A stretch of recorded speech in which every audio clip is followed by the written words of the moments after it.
Hey, Devyn here, and I want to talk to you about how to make more money in e-commerce. Now, I've helped grow a e-commerce brand from zero all the way up to $50 million plus in less than 4 years. We're on Inc. 5000, sixth fastest growing company of 2022. We earn awards like 2 Common Club awards from ClickFunnels, 2 Common Club X, 2 Common Club C, and all the fun things. I tell you this just because I want to let you know I love e-commerce and I've been in it from all different kinds of stages.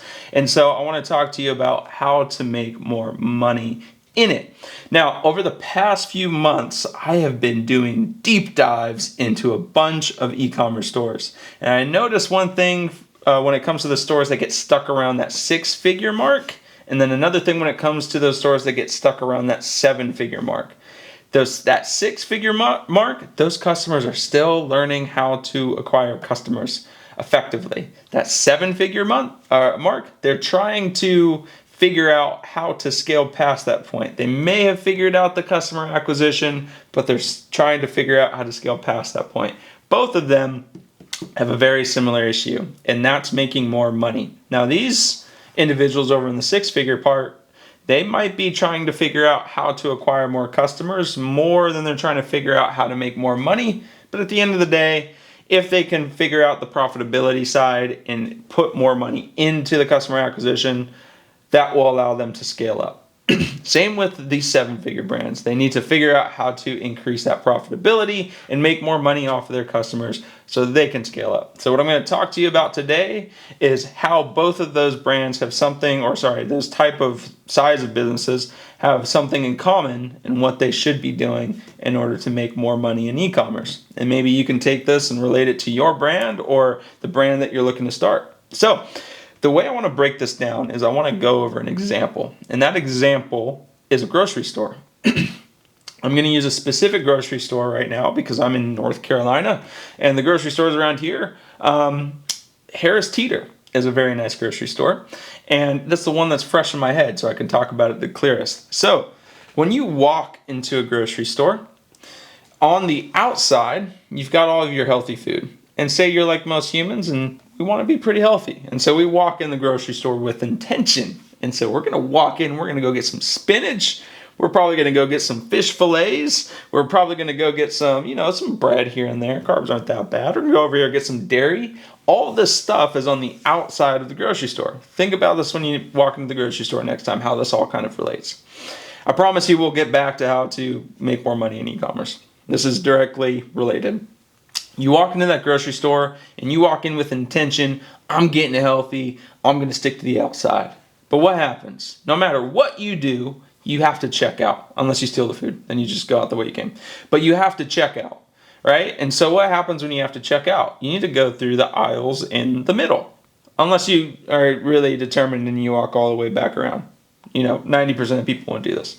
You need to go through the aisles in the middle. The grocery stores know this. This is where they put all the good stuff. Now, what all the good stuff is, all those easy to grab, the dopamine enhancing foods. It's the crackers, it's the chips, I can't even think of anything else right now. The Slim Jims, who knows? It's all in the middle aisles because the checkouts are up front. Right? So you need to go through those middle aisles to get to the checkout. So as you meander your way back to the checkout, you get a little hungry and you start looking around, well, what can I eat right now? I can't really cook up a steak. Let me just grab a bag of chips, right? And you start throwing that in your cart and you're like, oh, that's a new flavor of crackers over there. Let me grab that, put that in your cart, right? Then you get to the checkout aisles. What's at the checkout aisles? We all see these. It's your candies, it's your sodas, it's your magazines, your lighters, mini lint rollers, batteries, gizmos and gadgets, gift cards. It's all those really easy to grab things. Grocery stores know this. As you go through a grocery store, you develop something called decision fatigue. As you develop decision fatigue, your decisions start to go downhill the closer you get to the checkout. So by the time you get to the checkout, you came in with good intentions, you made so many decisions, and if you're, maybe didn't eat that day, maybe willpower is weak, you might grab a couple of Reese's Cups or something along those lines while you check out. But the journey doesn't stop there. After you're at the register, what happens? They give you that little dial pad where you put your card in, and what's on that dial pad? They ask you if you want to donate to XYZ, if you want to sign up for their rewards card, whatever it might be, right? The journey's never over. Then, past that point, some grocery stores are keen to this. They will ask you for your email or your phone number, more so your email. That way, you can get your receipt. But they're not just using your email to give you your receipt. They're using your email to market to you later to get you to come back. So what I'm trying to tell you is that these e-commerce stores, and your brand might be one of these, are not selling hard enough.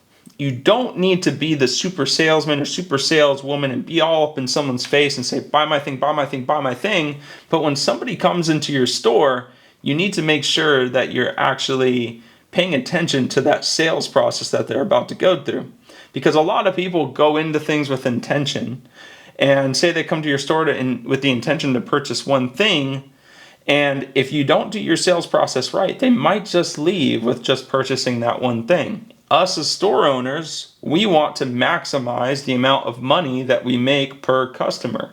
So we want to make sure we structure our sales process that even though you came in with intention to buy one thing, you're going to walk out with 2, 3, 4 different things by the time you leave our store. Now there's ways to do this. If I came in for one thing, let's use supplements for example, because that's my bread and butter and I love them. You came in, You came in to buy vitamin D because maybe you are, maybe like me, probably getting sick right now, or maybe you are sick or just want to focus on your immune system. You might grab some vitamin D and go to your checkout and you're like, okay, I'm done. But then you see a little order bump down there that says, hey, we've got vitamin C for 20% off today. Would you like to grab that? And you're thinking, vitamin D, vitamin C, those are both good for my immune health. Let me add that to my cart. This isn't going to get, everybody's going to get a certain percentage.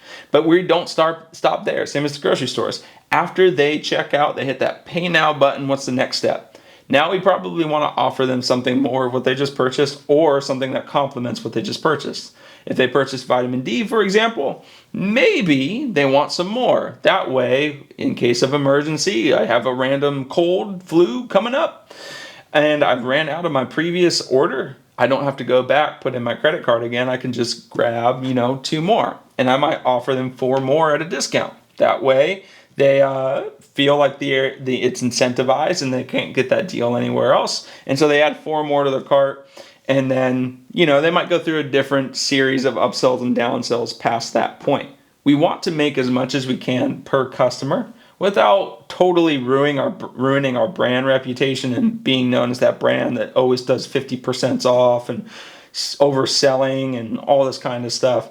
But it's just normal human nature. We're not the most sophisticated beings. I mean, I guess it's subjective, but we're very simple. You go in for one thing, our mind starts going, emotions start going, dopamine starts going, hormones start going, and you come out with 50 different other things. That's how it all works, right?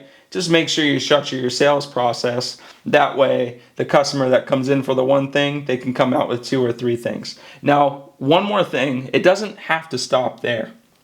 After that customer's purchase, remember in the grocery store how they capture your email? Same thing here. You've captured their email on the checkout. Why stop there? It doesn't mean as soon as you get to their email, you can just sell them something else. It just means stay in contact with them. They came in and purchased vitamin D. You can assume that they're focusing on their immune health or they're sick or something along those lines. Feed them content weekly, bi-weekly, monthly about immune health. They would appreciate that. Then the next time, say a month from now, when they ran out of their supply of vitamin C or vitamin D, you do a sale. And that sale might be store-wide for 10% off.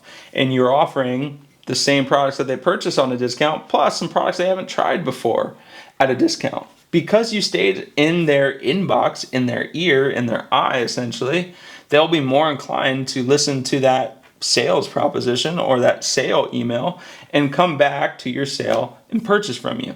So when it comes to these brands, when it comes to making more money in your e-commerce brand, sell harder. Don't be the pushy salesman or saleswoman.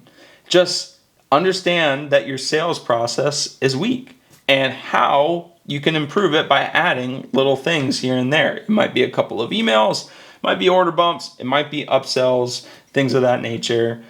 Just focus on that sales process and how you can actually sell harder. And then you'll make more money in e-commerce.